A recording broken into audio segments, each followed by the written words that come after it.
ہمارے دو دشمن ہیں جو ہمیں جادہ مستقیم سے ہٹانے کے لیے دن رات کوشاں ہیں، ایک نفس اور دوسرا شیطان۔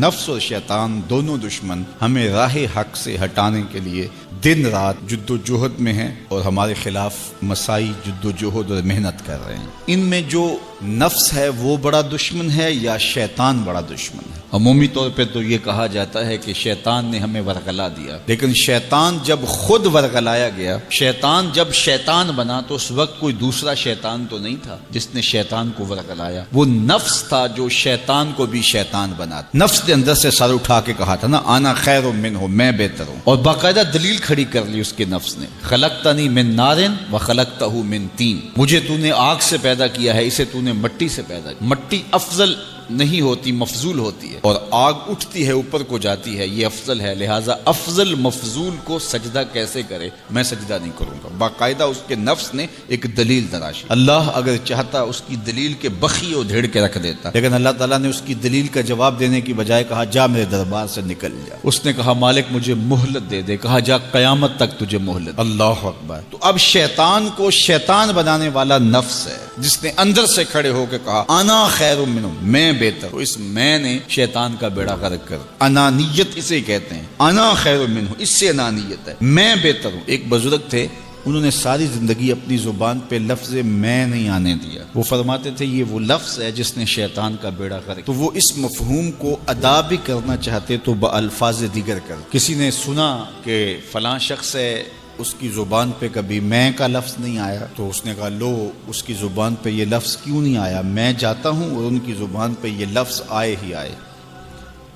ہر شخص کی اپنی ترجیحات ہوتی ہے، ایک مہم پہ نکلا کہ ان کی زبان پہ لفظ میں لے کر آنا۔ گیا، حضرت بیٹھے تھے، حضرت ایک مسئلہ پوچھنے آیا، بیٹا پوچھئے۔ کہا شیطان کو کس چیز نے برباد کیا تھا؟ حضرت اب تو بولیں گے نا کہ میں نے اس کا بیڑا غرق کیا تھا، کہوں گا جیسے بھی زبان پہ لفظ تو آئی گیا۔ اور شیخ بھی بڑے سمجھدار تھے، سمجھ گئے اس کی نیت کے کھوٹ کو کہ یہ کیوں آیا ہے اور یہ مسئلہ کیوں پوچھ رہا۔ ہر مسئلہ تفہیم کے لیے نہیں پوچھا جاتا، اس کے مقاصد اور بھی ہوتے ہیں، اور اہل اللہ کو اللہ نے وہ بصیرت دی ہوتی ہے جو سائل کے انداز سے سمجھتے ہیں کہ اس کے مقاصد۔ تو کہا حضرت پوچھنے آیا ہوں کہ شیطان کو کس چیز نے برباد کیا؟ حضرت فرمانے لگے نماز کا ٹائم ہو گیا، ابھی جماعت کھڑی ہونے والی ہے، نماز کے بعد اس پہ بات کر۔ خیر نماز ہوئی، سلام پھرا تو حضرت خود فرمانے لگے کسی نے پوچھا تھا کہ شیطان کو کس چیز نے برباد کیا، جواب دینا چاہ رہا ہوں، کس نے پوچھا تھا؟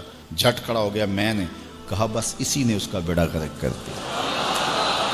تو انانیت میں جو ہے یہ شیطان کو شیطان بنانے والی، نفس جس نے اندر سے سر اٹھایا اور کہا انا خیر منہ، میں بہتر ہوں، تو یہ شیطان کو شیطان بنانے والا نفس ہے۔ تو نفس شیطان سے بھی بڑا دشمن۔ اب ہمارے ساتھ دو بڑے دشمن لگے ہوئے، ایک شیطان اور دوسرا نفس، اور دونوں ہمارے باطن کو اجاڑنے کے لیے، ہمارے من کو بے چراغ کرنے کے لیے، ہمارے اندر کی روشنیاں بجھانے کے لیے دن رات کوشاں۔ ایک تنہا ناتواں اکیلی جاں، دو دشمنوں کے نرغے میں، اور دونوں دشمن بڑے تگڑے اور بہت طاقتور، اور ہر وقت ہمارے اوپر حملہ آور۔ الشیطان جاسم علی قلب ابن آدم فاذا ذکر اللہ خنس واذا غفل وسوس۔ حضرت نبی رحمت صلی اللہ علیہ وآلہ وسلم نے ارشاد فرمایا شیطان اولاد آدم کے دل پہ قبضہ جماتا ہے، اور جب بندہ غافل ہوتا ہے تو یہ وسوسے ڈالتا ہے، اور جب بندہ اللہ کا ذکر کرتا ہے تو یہ بھاگ جاتا ہے۔ تو شیطان وسوسہ اندازی کرتا ہے، باطن کو اجاڑتا ہے، من کو لوٹتا ہے۔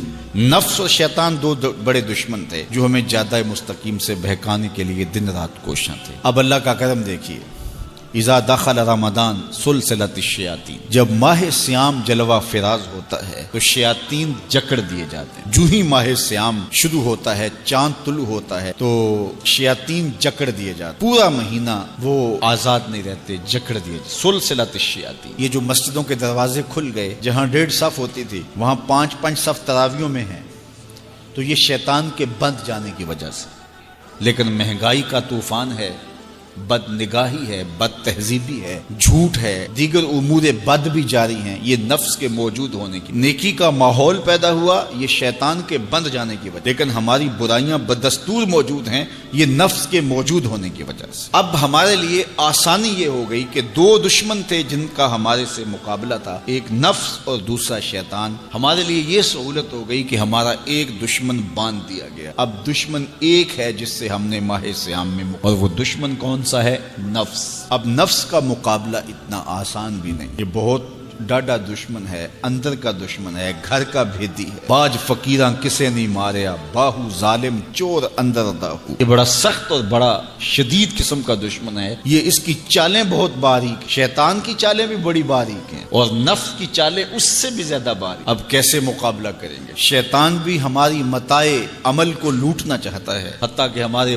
ایمان کو برباد کرنے پر تلا ہوا ہے، اور نفس بھی چالیں چل رہا ہے، اور ہم اپنی زندگی لاؤبالی میں گزارتے چلے جا رہے ہیں۔ ہمیں پتہ ہی نہیں کہ ہم موت کے کتنا قریب ہو رہے ہیں، اور شیطان ہمارے اوپر، نفس ہمارے اوپر حملہ آور ہے، اور یہ چاہتے ہیں ٹھیک ہے یہ چلتا رہے، یہ رسمی زندگی گزارتا رہے، کوئی بات نہیں، اس کے اندر کو ہم لوٹ لیں، اور یہ دونوں دن رات لگے ہوئے۔ ماہ سیام آیا تو ہمارا ایک دشمن بند گیا، ہمیں تھوڑی سی سہولت مل گئی۔ اب ایک ہی دشمن باقی ہے جس سے مقابلہ کرنا باقی ہے، اور وہ ہے نفس۔ اب نفس سے مقابلہ کیسے ہوگا؟ تو کسی ایکسپرٹ سے پوچھیں کہ جناب نفس ہے، ہم کمزور ہیں، شیطان دشمن ہمارا بندہ ہوا ہے، 2 محاذ کھلے تھے تنہا جان کے لیے، ایک محاذ بند ہو گیا، اب ایک ہی محاذ ہے، مقابلہ کرنا ہے تو کیسے کرنا؟ اللہ اکبر۔ تو ہم اقبال کی بارگاہ میں عرض کیا کہ آپ بتائیے۔ وہ کہنے لگے میں آپ کو اپنے مرشد مولانا رومی کے پاس لے جاتا ہوں۔ رومی کے پاس اقبال لے کر کے گئے تو رومی نے کہا کہ میں آپ کو ایک اور شخص کا پتہ بتاتا ہوں، اور وہ اتنا کامل ہے اور اس شعبے میں اس قدر ایکسپرٹ ہے۔ اس نے کہا ہفت شہر عشق را اتار گشت، ما ہنوز اندر خمیں یک کوچام۔ عشق کے 7 شہر حضرت شیخ فرید الدین اتار گھوم چکے ہیں، اور ہم پہلے شہر کی پہلی گلی کے کونے میں کھڑے ہیں۔ یعنی اتنا بڑا شخص شیخ فرید الدین علیہ رحمہ، تو کہا وہ بتائیں گے تمہیں کہ نفس کا مقابلہ کیسے کرنا ہے۔ رومی کہتے ہیں کہ وہ میرے بھی استاد ہیں، رومی کہتے ہیں کہ وہ میرے بھی ہادی و مرشد ہیں۔ جس عشق کے شہر میں میں داخل ہوا ہوں اور ابھی کونے پہ کھڑا ہوں، اس طرح کے 7 شہر وہ گھوم کے بھی آئے ہیں۔ آؤ ان سے پوچھتے ہیں کہ جناب نفس قابو کیسے کریں؟ تو شیخ فرید الدین اتار نے کہا نفس نتواں کشت الا باسے چیز، بات گوئم یاد گیرش اے عزیز۔ نفس نہیں مرتا، لیکن 3 اسلحے اگر آپ کے پاس ہوں تو یہ نفس ٹھہر بھی نہیں سکتا۔ غور سے سن لیجئے، روحوں میں اتار لیجئے، اور زندگی میں ہمارا مقصد ہے اس نفس کا مقابلہ کرنا۔ شیطان کا مقابلہ کرنا بھی ہمارا مقصد ہے، اور نفس کا مقابلہ کرنا بھی ہمارا مقصود زندگی ہے۔ ساری زندگی فریب میں ہم میں نہیں گزارنی، زندگی تیزی کے ساتھ گزر رہی ہے اور ہم آغوش موت میں اترنے والے ہیں۔ تو یہ ڈاڈے دشمن ہماری متاع عمل لوٹ رہے ہیں، ہمارے کیے ہوئے عمل کو عجب سے، تکبر سے، ریاکاری سے برباد کر دیتے ہیں۔ ہمیں پہلے عمل کی طرف جانے نہیں دیتے، پھر عمل کے اندر وسوسے ڈالتے ہیں، پھر عمل ہو جائے تو اس کو پھر برباد کرنے کی کوشش کرتے ہیں۔ کتنے ڈاڈے دشمن ہیں جن کے نرغے میں ہم پھنسے ہوئے ہیں۔ تو پھر ہمیں کوئی بندہ مل گیا ہے جو بتا رہا ہے کہ جناب اس کا مقابلہ ایسے کریں گے، تو پھر آج کی سن لیں ہم اور غور کر لیں اور اپنے اندر اتریں۔ تو شیخ فرید الدین اتار ہمیں بتا رہے ہیں، تو سنیے وہ کیا کہہ رہے ہیں۔ نفس نتواں کشت الا باسے چیز، نفس نہیں مرتا، یہ بڑا ڈاڈا ہے، لیکن 3 اسلحے اگر آپ کے پاس ہوں تو یہ ٹھہر بھی نہیں سکتا۔ وہ 3 اسلحے کون سے ہیں؟ خنجر خاموشی و شمشیر جو، نیزائے تنہائی و ترک ہجو۔ ایک خاموشی کا خنجر، دوسرا بھوک کی تلوار، اور تیسرا تنہائی کا نیزہ۔ یہ 3 اسلحے تمہارے پاس ہوں تو پھر نفس ٹھہر بھی نہیں سکتا۔ خاموشی کے خنجر سے نفس پہ وار کیا جا سکتا ہے۔ میرے اور آپ کے آقا و مولا نے فرمایا من سامتا نجا، جس نے خاموشی اختیار کی وہ نجات پا گیا۔ ہماری زندگی کے جتنے بھی برے اعمال ہیں ان میں سے سب سے زیادہ برے اعمال ہماری زبان کرتی ہے۔ ہمارے ہاتھ بھی گناہ کرتے ہیں، کسی پہ ظلم کریں تو گناہ کرتے ہیں، ہمارے پاؤں بھی گناہ کرتے ہیں، برائی کے اڈے پہ چل کے جاتے ہیں، ہماری آنکھیں بھی گناہ کرتی ہیں، ہماری سوچیں بھی گناہ کرتی ہیں، ہم حرام کمائیں کھائیں تو پیٹ بھی ہمارا گناہ کرتا ہے، لیکن سب سے زیادہ گناہ ہماری زبان کرتی ہے۔ جھوٹ یہ بولتی ہے، غیبت یہ کرتی ہے، بہتان یہ لگاتی ہے، گالی گلوچ سب و شتم یہ کرتی ہے، گلے شکوے کا انداز، ناشکری کا لہجہ یہ اختیار کرتی ہے۔ اسی لیے میرے اور آپ کے آقا و مولا نے فرمایا جو تمہارے 2 جبڑوں کے درمیان ہے، یعنی تمہاری زبان، اور جو دو ٹانگوں کے درمیان ہے تمہاری پارسائی کی جگہ، ان دو چیزوں کی تم مجھے ضمانت دے دو، میں محمد تمہیں جنت کی ضمانت دے دیتا ہوں۔ تو اپنی زبان کی حفاظت کرنی ہے۔ دیکھیے یہ سننے کے لیے چیزیں نہیں ہیں محض، بلکہ ان پر ہم عمل کریں، اور آج سے ہی دیکھیے یہ موسم رحمت ہے، رحمت کی برکھا برس رہی ہے، اور یہ موسم نور ہمارے سیکھنے کے لیے ہے۔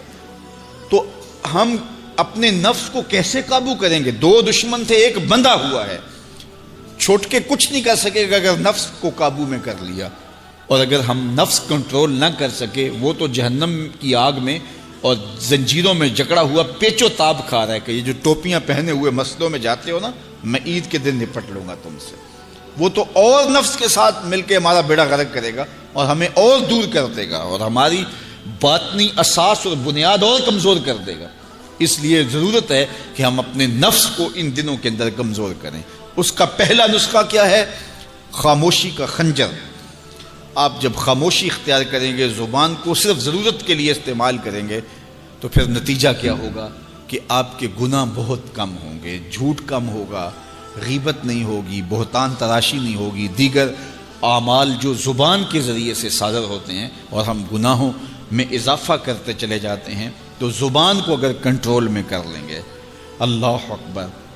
حضور علیہ الصلوۃ والسلام نے زبان کے کنٹرول کرنے کی تلقین کی، اور یہ بغیر ہڈی کے گوشت ہے، اس کو سنبھال لیا جائے، 32 دانتوں میں جکڑ کے رکھی گئی زبان ہے، لیکن یہ پھر بھی قابو میں نہیں رہتی۔ اس کو کنٹرول میں کر لو، اس کو قابو میں کر لو۔ ایک روایت میں آتا ہے جب صبح ہوتی ہے تو سارے اعضائے بدنیاں زبان کے آگے ہاتھ جوڑتے ہیں کہ بی بی تو نہ کچھ کرنا، تیری وجہ سے ہم سزائیں کاٹیں گے اور اذیتیں پائیں گے۔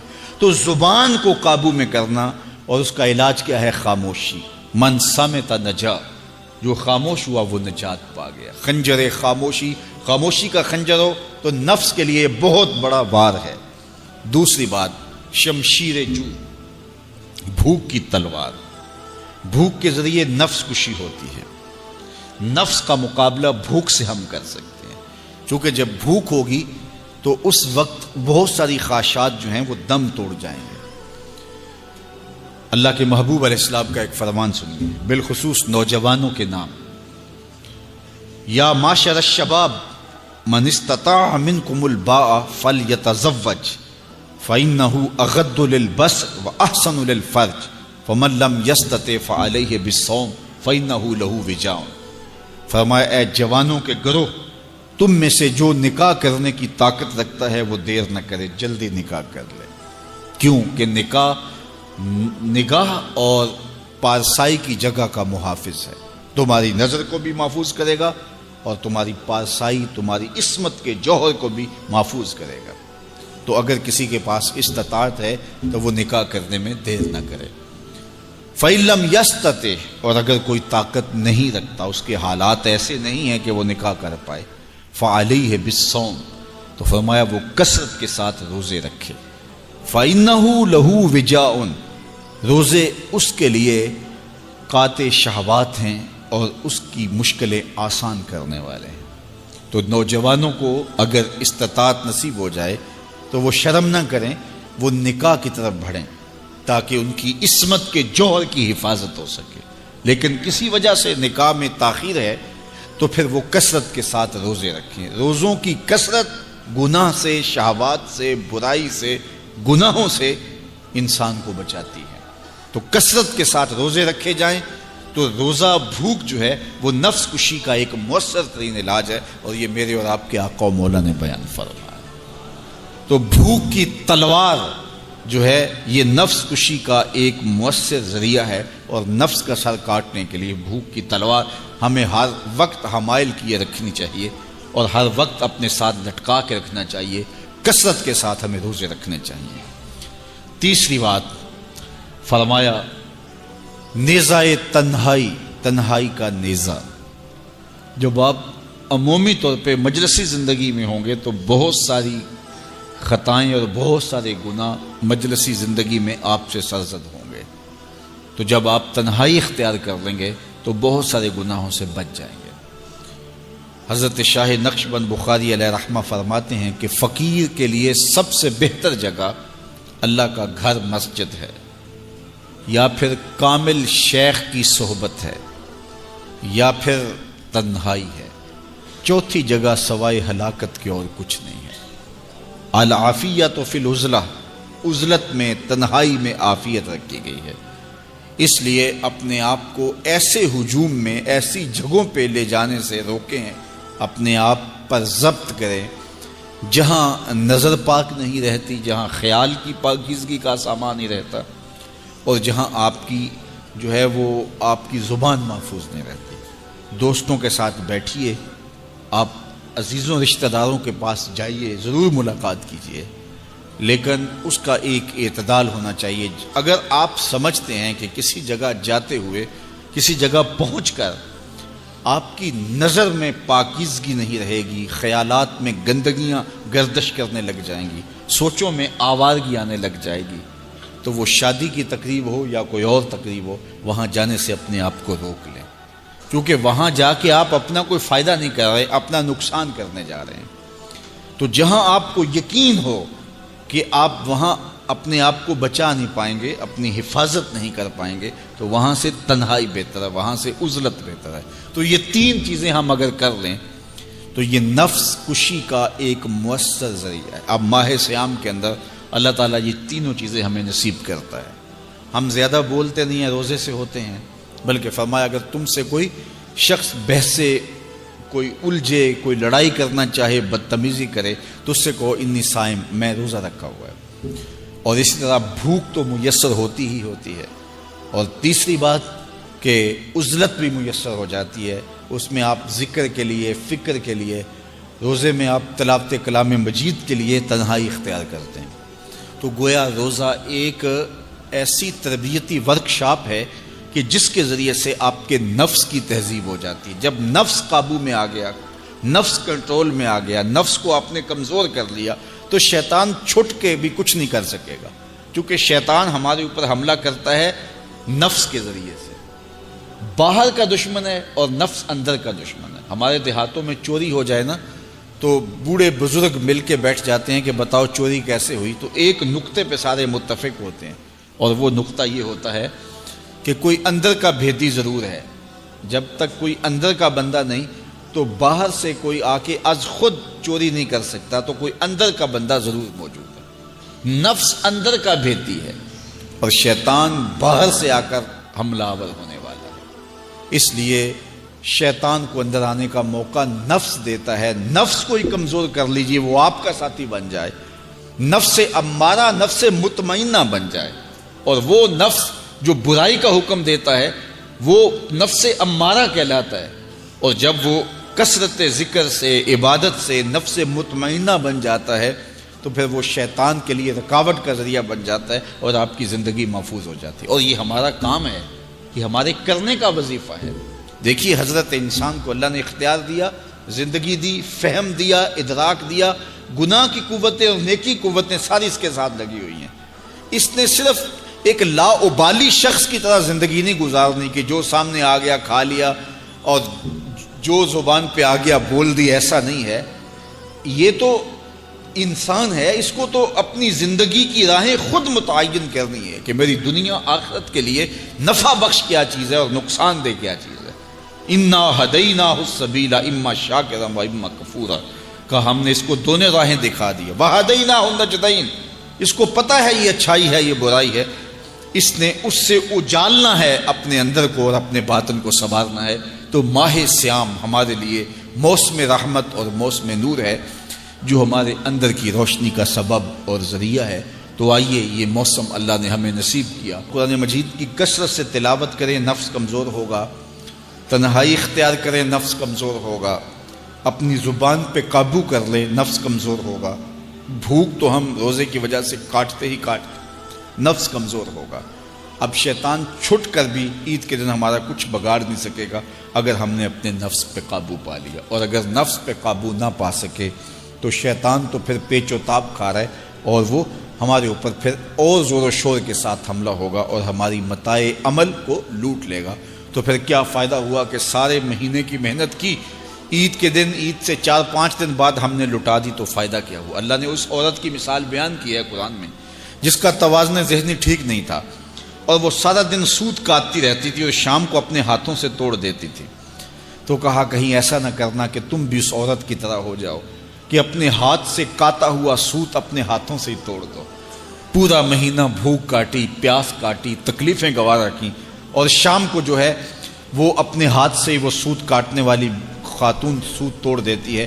تو کہیں ہم بھی ایسے نہ ہو جائیں کہ مہینے کی محنت ہر سال عید یا عید کے چند دن بعد برباد کر لیں، پھر اگلے سال مہینے کی محنت کریں، پھر عید کو برباد کر دیں، تو کیا فائدہ ہوا؟ تو ہم نے جو نعمت سمیٹی ہے، جو چیز دی ہے، جو چیز حاصل کیا، اس کو جذب کر لیں روح کے اندر، اس کو اپنے من کے اندر اتار لیں۔ اہل ایمان کو ایک دعا تلقین کی گئی ہے، وہ کیا دعا کرتے ہیں؟ ربنا لا تزغ قلوبنا بعد اذ ہدیتنا، اے اللہ ہدایت کے بعد ہمارے دل کو پھر دوبارہ ٹیڑھا نہ کر دینا۔ اگر ہدایت دی ہے تو وہ نصیب ہی رہے، وہ من میں جذب ہو جائے، وہ روح میں اتر جائے۔ تو میں اور آپ اپنی زندگی کو اللہ اور اس کے رسول کے نام پہ لگایا ہے، تو پھر اپنی ساری زندگی کو اللہ اور اس کے رسول کے نام پہ لگا دیں۔